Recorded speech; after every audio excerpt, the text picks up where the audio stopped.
All right, hello everyone. My name is David Dale with Civic, and I am very pleased to share with you the agenda that we have for today's event.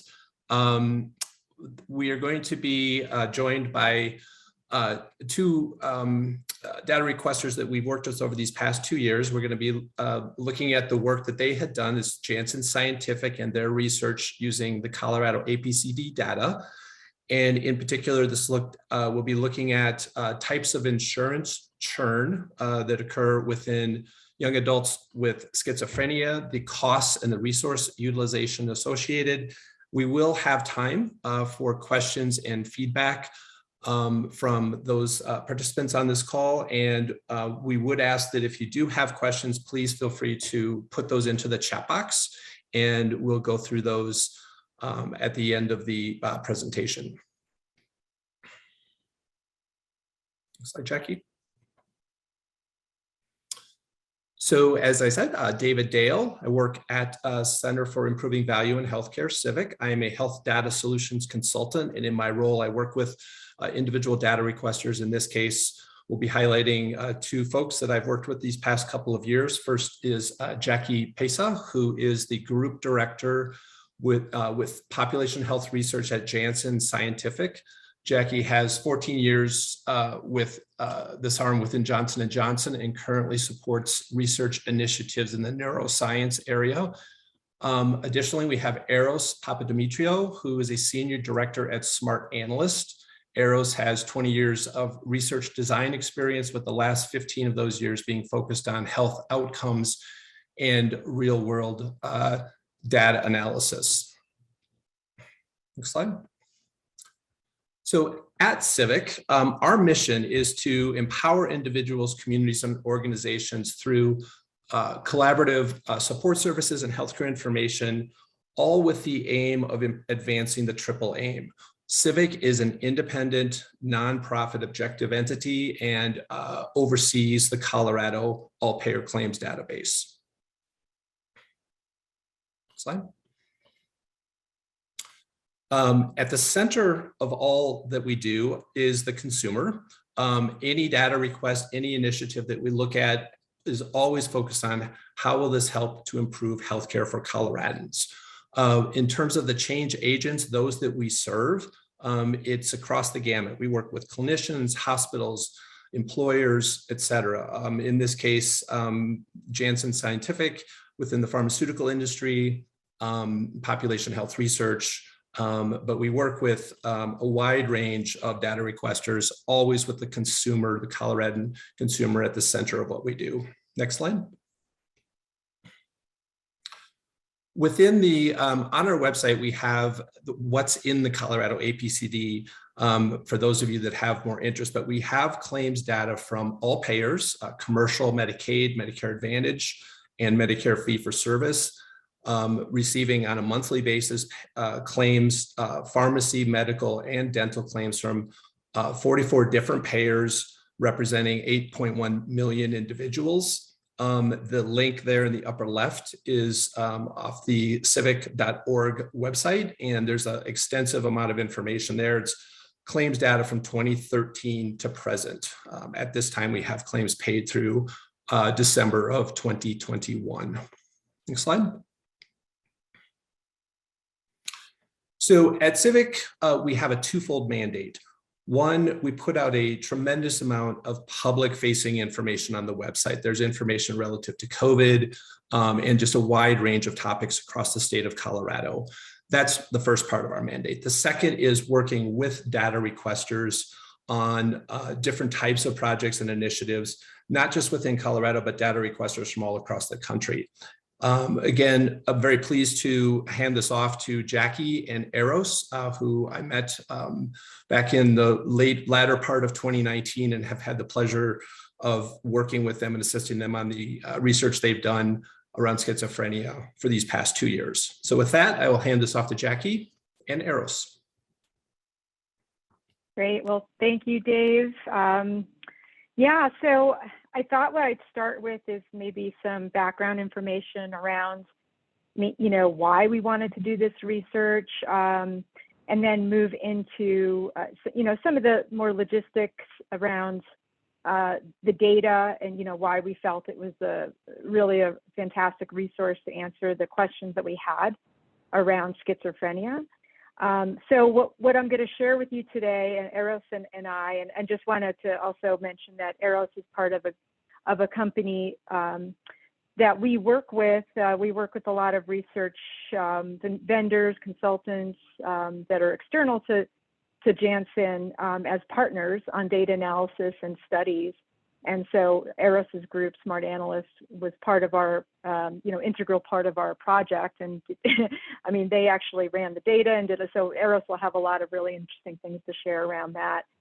So just wanted to kind of start with maybe the background, the problem and why we wanted to do this type of research. And because some people might be wondering, why would a pharmaceutical company be interested in doing kind of the burden of illness, insurance churn, and looking at that in a schizophrenia population in Colorado. So why would we want to do that? Well, just as some background, assuming there may not be too many people in the audience with really deep experience in schizophrenia, but just some basic facts about the disease. It's one of the costliest illnesses worldwide. Prevalence estimates, we always kind of lived by the 1% prevalence, and as of the last decade or two, it's been kind of varied in terms of the epidemiology. So anywhere from 0.25 to 1.1% of the population has schizophrenia, which is pretty astounding when you think about it. And it's also extremely costly illness with tremendous burden on the patients, the caregivers, and society.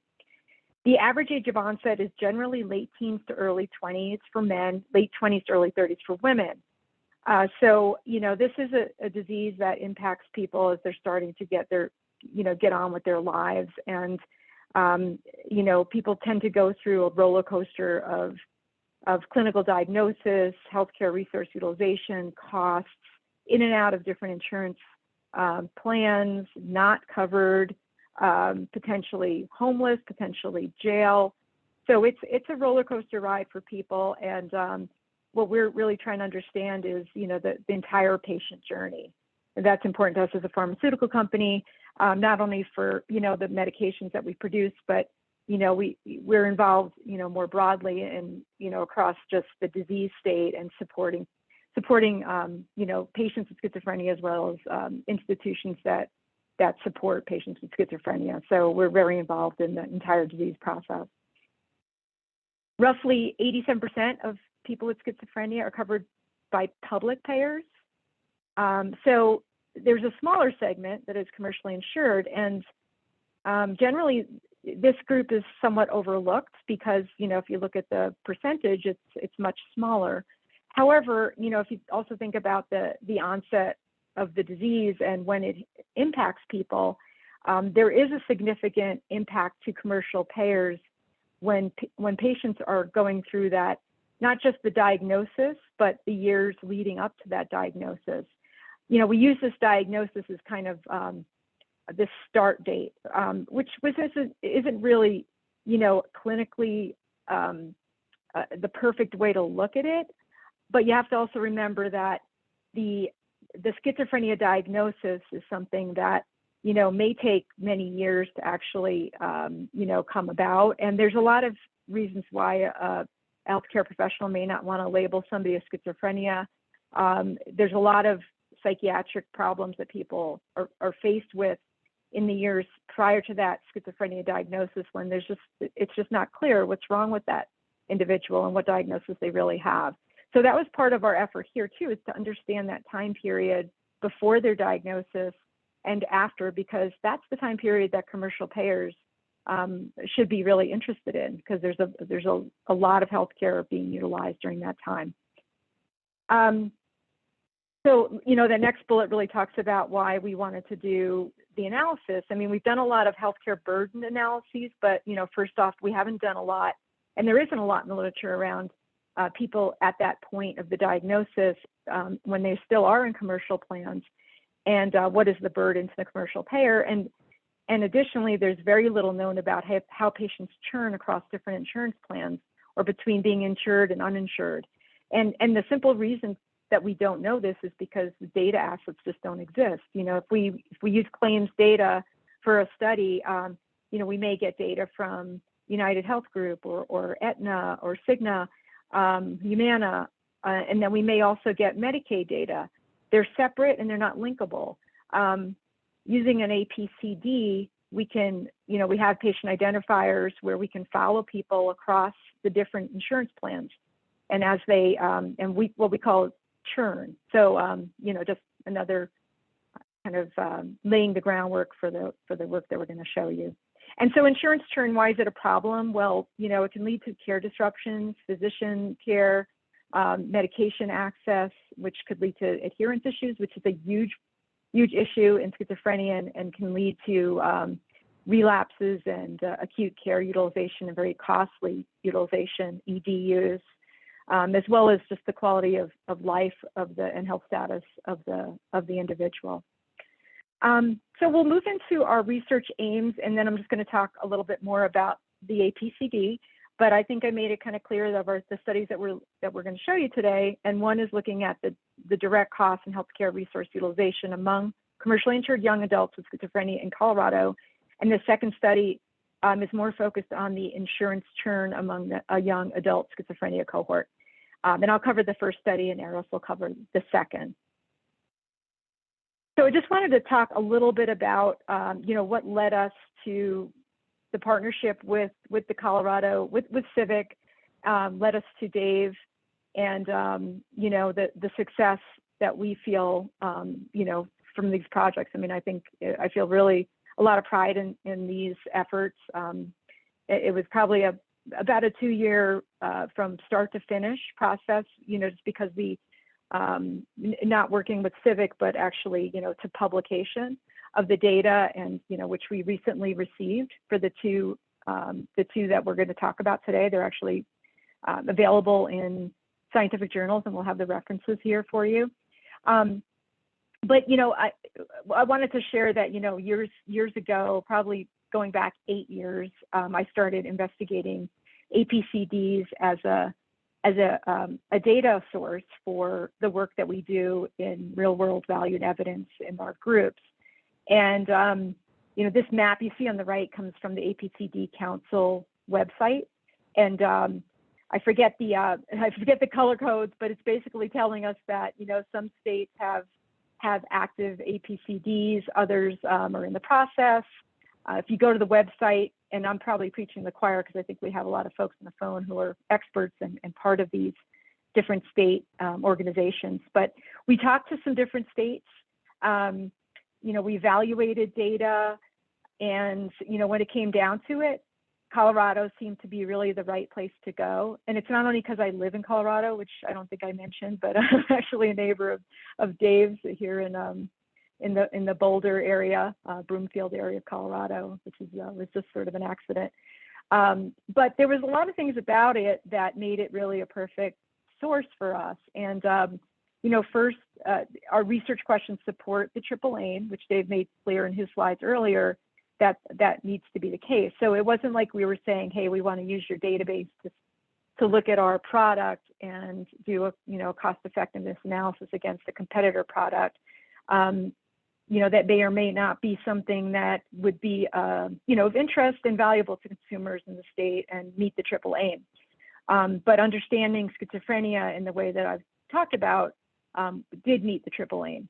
And so we had to make sure that we were clear with that in our application process, and that the committee and the stakeholder committee agreed and signed off on our application.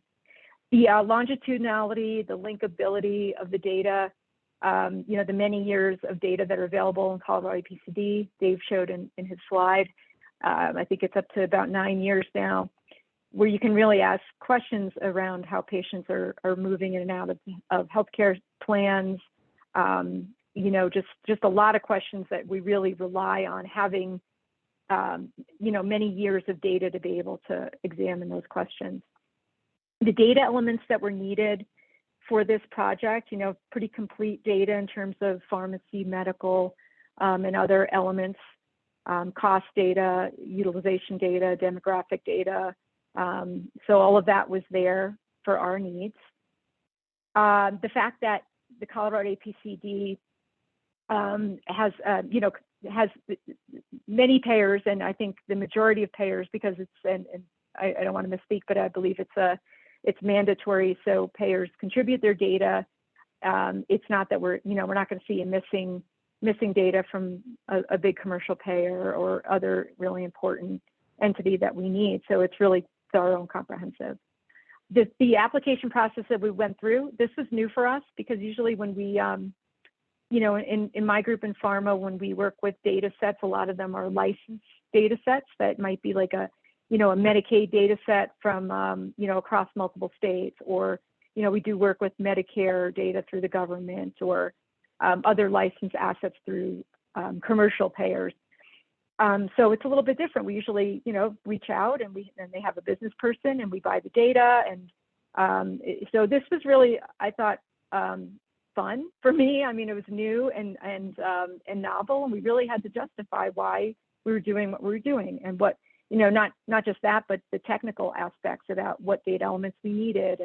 And so Dave helped us through that process, and it was a, I don't remember if it might have been about 2 months, 3 months from start to finish of getting access to the data and getting it into the hands of Eros and his team at SmartAnalyst to start doing the analysis and conducting the studies. I'll also mention the cost of the data was really very reasonable. Even, from our perspective in pharma, we sometimes, we pay a lot for data assets and license fees. And so I thought this was really fair. And so that was another really great thing. The limitations of data, I mean, these are things you could read about on the website, but, not every data set has everything. And there's some things that are missing in the Colorado APCD, which are probably common across most of the APCDs, I'd imagine. And the fact that it's a single state. So I just want to be, fair and balanced with the limitations. And, when we do research on patients in a single state, and others can look at it and say, well, that's not my state, or, but, the point is, the more you add to the research that's available to all, you tell the same story over and over and over again. It has an impact. And, I wouldn't say Coloradans are much different than most people. So, all right. So I'm just really going to quickly go through the first project that we did and then turn it over to Eros. But so as I mentioned, this first project was, and this was, I'd say this is the same project. We just, we had a couple of different ways we wanted to disseminate the data. They made, that made more sense for a publication, because putting so much information in one publication is sometimes overwhelming. So we wanted to really hit on the economic burden to commercial payers and focus on that angle of this cohort of young adults with schizophrenia. And I think I, went through the objectives. And the Colorado APCD covers approximately 76% of the insured Colorado population, and that was the database used. So this is information from our methods that we had in our publication that, it just describes the database. There's more in there if you want to look at the publication. We looked at members aged 18 to 34 because our focus was on that younger population. And we wanted to look at patients with schizophrenia as well as a control cohort that did not have schizophrenia, because it's really the only way to show that there's a burden. It's like, here's what you would expect, and here's what people with schizophrenia are showing. They had to have commercial insurance in order to be included. And that was when they were diagnosed with schizophrenia, they were covered under a commercial insurance plan. And we looked at healthcare costs and resource utilization, and we used a metric of per 100 patients per month. So these are the type of metrics that, would be something more comfortable for people who work in health plans that are used to seeing data in this sort of format. And we wanted to understand that total, so the all-cause costs and utilization, as well as breaking it down into the mental health related and non-mental health related cost and utilization, to really kind of understand where those differences are. We looked at data in the time period leading up to that schizophrenia diagnosis. And another really wonderful thing about having this database was that we were able to follow patients for quite some time, and we followed them for 48 months. And most studies, if you look at burden studies in literature, usually they have maybe a 1-year follow-up period, maybe 2. But we were able, because because of all the things I've mentioned about the data, to look a much longer follow-up time period. So just to show some of the results, and we obviously didn't want to overload everybody with tons of information. I hope you pull the paper and read it, because some of the things about the cohort that I thought were really interesting were really the descriptives around the types of diagnoses that we saw in people with schizophrenia leading up to the time of their diagnosis. And that really tells a story about how, what these people go through, even until they get that formal diagnosis, and then what they go through after. So it tells a nice story. But what I just wanted to share were a few outputs here. So this one looks at, or this what shows the overall costs per patient per month in the schizophrenia patients. You see them on the left in figure A. I'm sorry, the non-schizophrenia patients, the match cohorts on the left, and the schizophrenia cohorts on the right. And the gray box is all cause, blue, non-mental health related, and red is mental health related. And then we broke it down into the before index, which is the diagnosis date, and post index for both cohorts. And so, in the year prior to index date, the costs were higher in the schizophrenia cohort versus the non by almost double. And those pre-index costs were driven primarily by mental health related costs, those in the schizophrenia cohort. And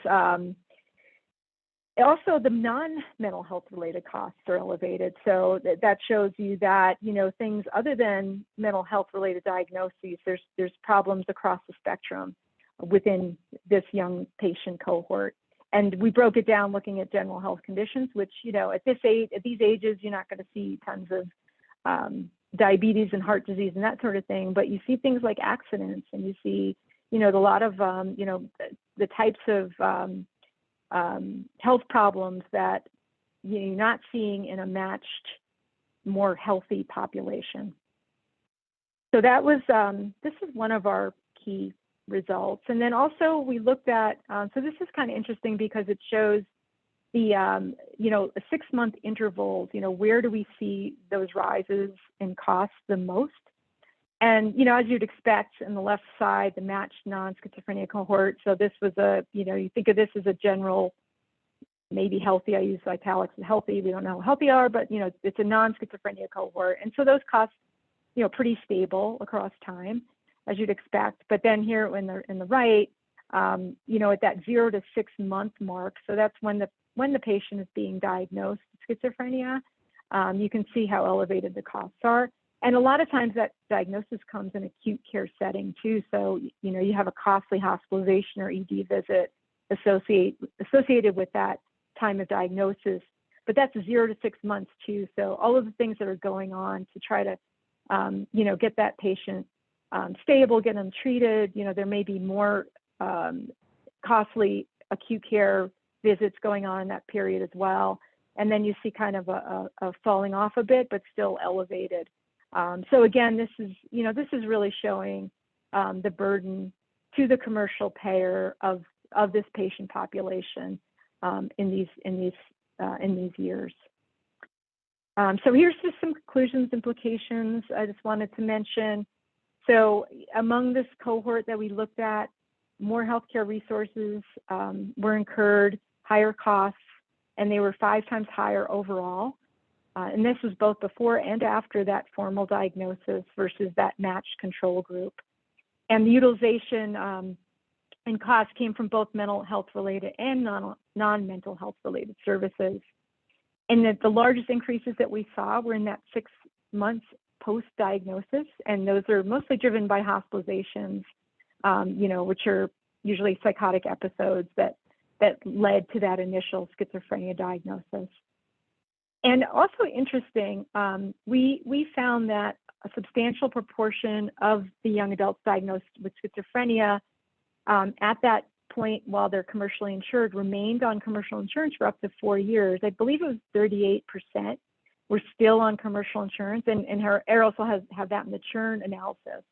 But that kind of, you know, tells us and tells, I think, health plans that, you know, this is a population that we really need to pay attention to and to try to manage better, because they're costly and they do stay with us for a while. Whereas, you know, at some point, a lot of these patients do move over to public payers. They are on commercial insurance for quite some time. So I'm going to move to the next study and going to turn it over to Eros to take you through our Churn analysis. Thanks, Jackie. So, you know, as we mentioned, now we're talking about Churn. We can go to the next slide. So here, our goal was really to understand what happens to these patients, right? They're young patients on commercial insurance, probably on their parents' insurance, right? And we want to understand what happens to them over time. When do they switch? How often do they switch? You know, and what do they switch to, right? And as you know, kind of Jackie alluded to, we kind of know this already from the literature that a lot of times they're on public insurance, Medicare, Medicaid, but we still want to understand that pathway. The cohort was the same, so we use the same patients. I'll give a little more color around here. So one of the things that we worked with David and the CIVHC team on was a control group. So essentially, we asked for all the schizophrenia patients in Colorado between 18 and 34 years old. And then originally, we had also asked for all the rest of the 18 to 34-year-olds. We were promptly told that that's too many people. And so we had to get a little creative in terms of in our control group so that we could get a fair comparison. So what we had agreed on was a 25% random sample of the 18 to 35-year-olds in Colorado in the database that did not have a schizophrenia diagnosis. And the idea here was, you know, we still wanted to get a good representation of the non-schizophrenia patients, but not really kind of essentially not pull too many patients, you know, to basically in terms, I think it was a privacy issue, perhaps just a you know, using too much data for your question type thing. And so the team at CIVHC was really helpful with that, helping us think through that. And then we pulled about, in the end, we were delivered about, I think it was, you know, a little bit over a million patients that we then used to you know, we refined the cohort, matched them, and we were able to do our study. Yeah, we can go to the next one. So here what we're showing is really where are patients moving to. So the top graph are our schizophrenia patients. We had 501 of them. And in the bottom panel are our matched non-schizophrenia patients. And we had a little bit over 2,500. So we were doing we matched 5 to 1.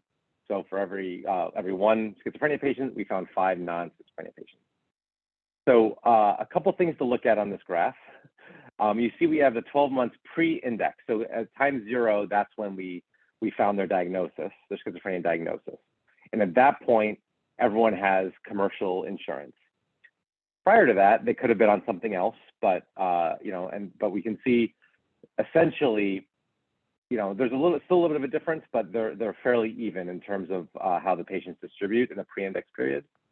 And then when we get to the post-index period, you can see a much bigger difference in how they progress over the 48 months.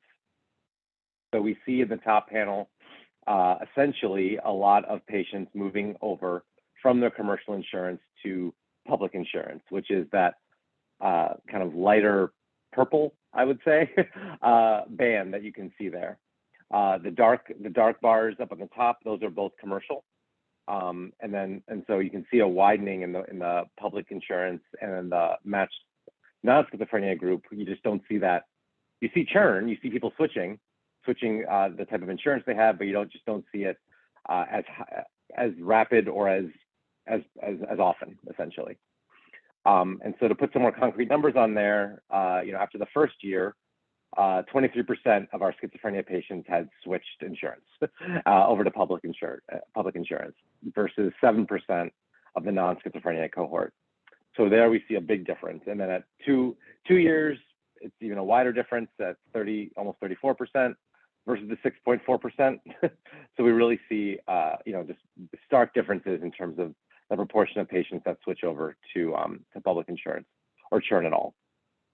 And then, as Jackie alluded, at the end of the 48 months, we still do see, 40-ish% of patients that are still on commercial insurance, even though most of them do churn over to public, but it's still a substantial proportion of these patients that are on commercial insurance.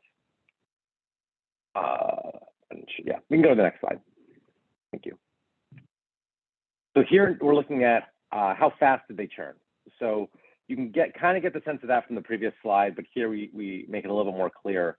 This is a statistically adjusted analysis where we're trying to identify the median time to the first churn event.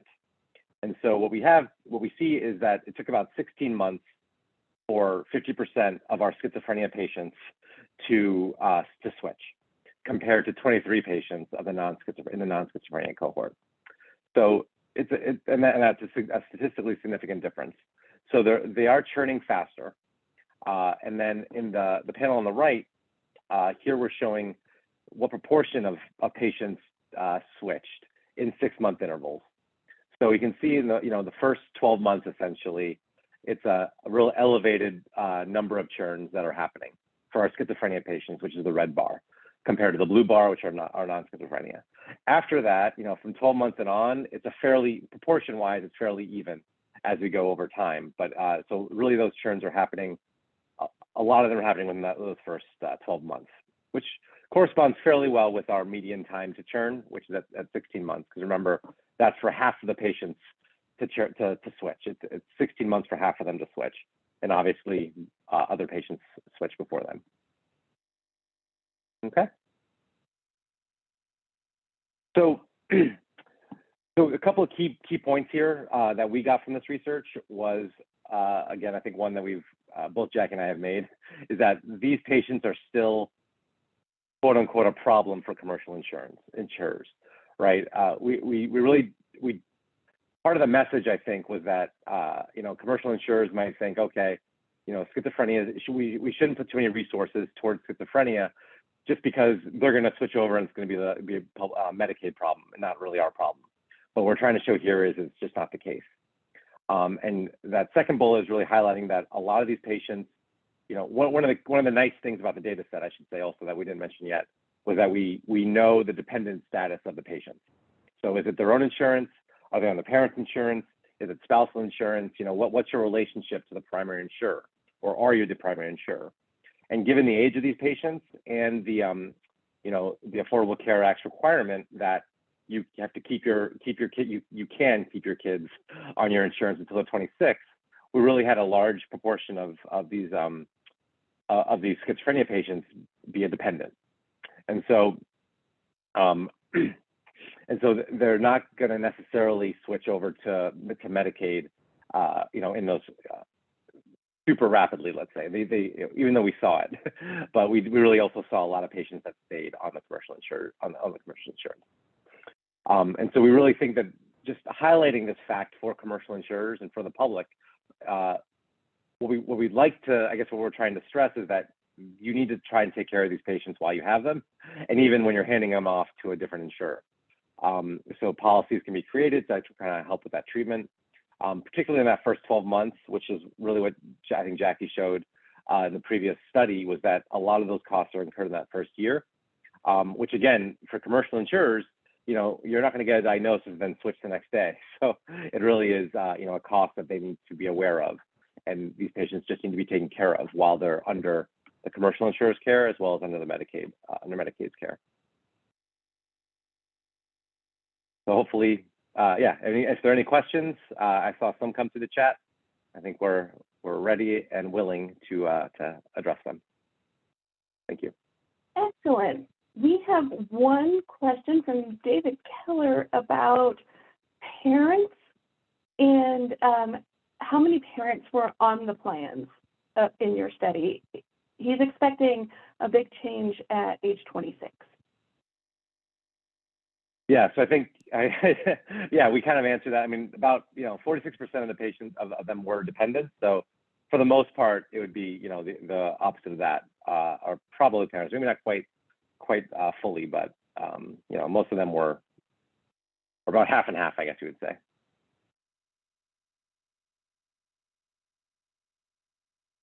And actually, we didn't look in the sorry, to address the second part of his question, which was that we expect a big switch at 26 when they kind of have to fend for themselves, let's say.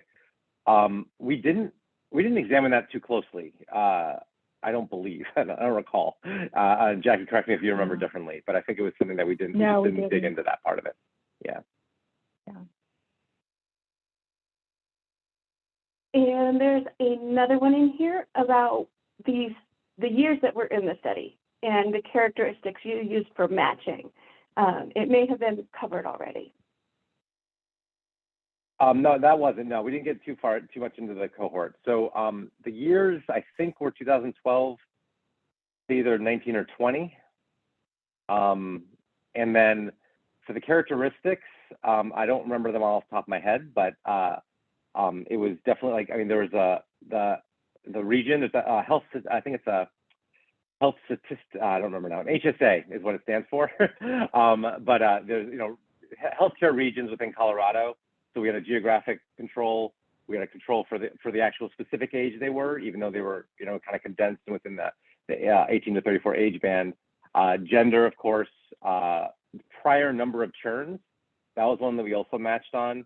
Which was that pre-index period were these high churners already or not. We try to control for that so we don't get kind of differences there. Those are a few that I remember off the top of my head. The paper obviously has the full details. Yeah, I know we also controlled for comorbidity index, CCI. Right. Yes. Carlson. Yeah. Thank you. Index, if I recall. But yep. That sounds, from what I remember, pretty complete. Okay, excellent, thank you. And we have another one. Would a better designed mental health system, which is much more proactive, help us control these initial high costs? Yes. I mean, we could probably go on and on about the problems with mental health care in this country. So maybe there's some folks I'm sure there's a lot of nodding going on if there's anybody on the phone who's working specifically with mental health. Yeah, and I think that's highlighted by the study that Jackie showed, the pre-index, before they got an official diagnosis, right? We still see a lot of heavy use of mental health resources. So either it's being misclassified or not wanting to give them a diagnosis until they got older, right? All those things, I think it shows, it's hinted at, let's say, with the data.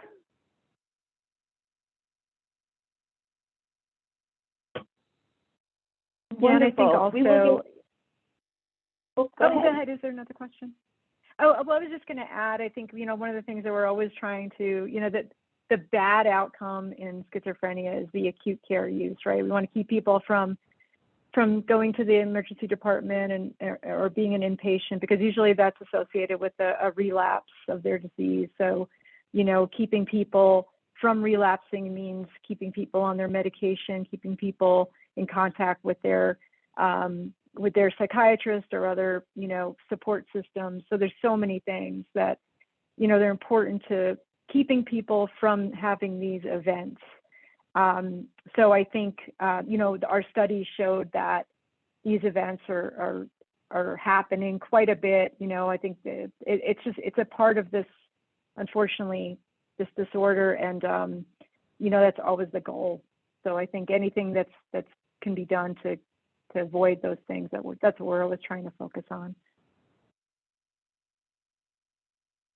Excellent. And questions are still coming in, so folks, we have some more time if folks have other questions. Another one from David Keller. any difference in access to services in the Medicaid versus commercial populations?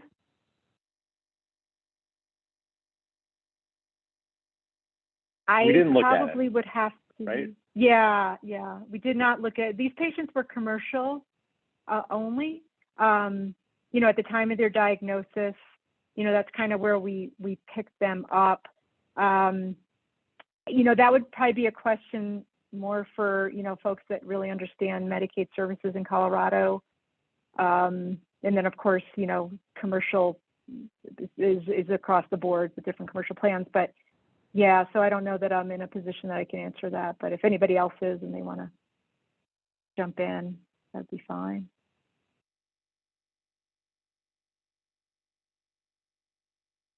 And was the cost of the medications parsed out or broken out? It was. We did look at prescription costs. Yeah, we did.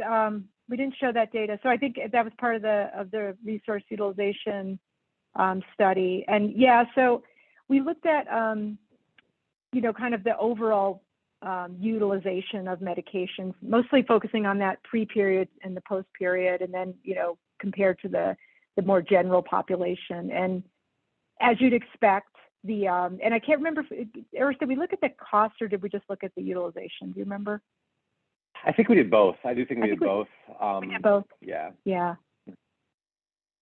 And I'd have to refer you to the study, but go ahead. Sorry.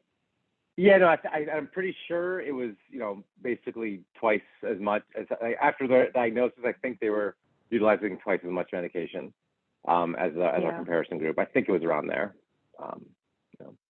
We looked at mental health related. We didn't look at schizophrenia related, so we didn't drill down to that because we felt it was a better representation, especially because in the pre-index period, you had people with a lot of mental health diagnoses. So they were probably, so we didn't look at the specific drugs everybody was on. But, my guess is that you would see quite a variety. And then in the post period, you'd assume that, obviously their costs go up because they're being potentially treated for that schizophrenia. Maybe they're on antipsychotics at that point. Although we've done some other studies where we've seen that people are on antipsychotics quite frequently, even before their diagnosis.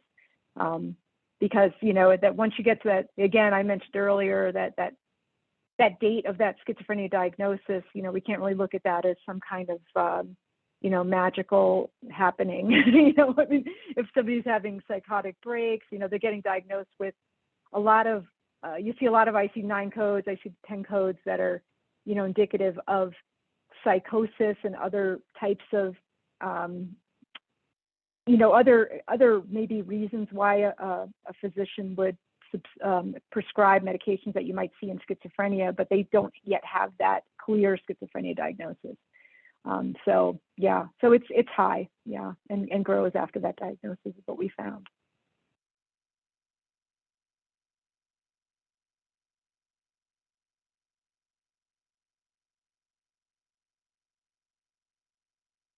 Okay, wonderful. If we don't have any questions coming into the chat, I'm going to toss it back to Dave to bring us home. Thank you, Stephanie. And thank you, Jackie and Eros, very much. It was a pleasure to work with the both of you these past 2+ years on this. And thank you for your time today. If there are additional questions, you can reach out to us. There's the address there on the slide. You're also able to connect with Civic on multiple different forums to receive updates and information, such as the invite to this event. We will post the recording on the civic.org website for this presentation today. The link is there, as you can see. I think there's one more slide. And our next data-driven decisions event is April 21st, same time. And this is on protecting patients from surprise bills, Colorado out-of-network law. So mark your calendars for that event. There will be, I'm sure, an invite going out via email. But thank you all for attending today. And again, a special thank you to our presenters, Jackie and Eros. Thank you. Thank you. Thank you all. Bye-bye.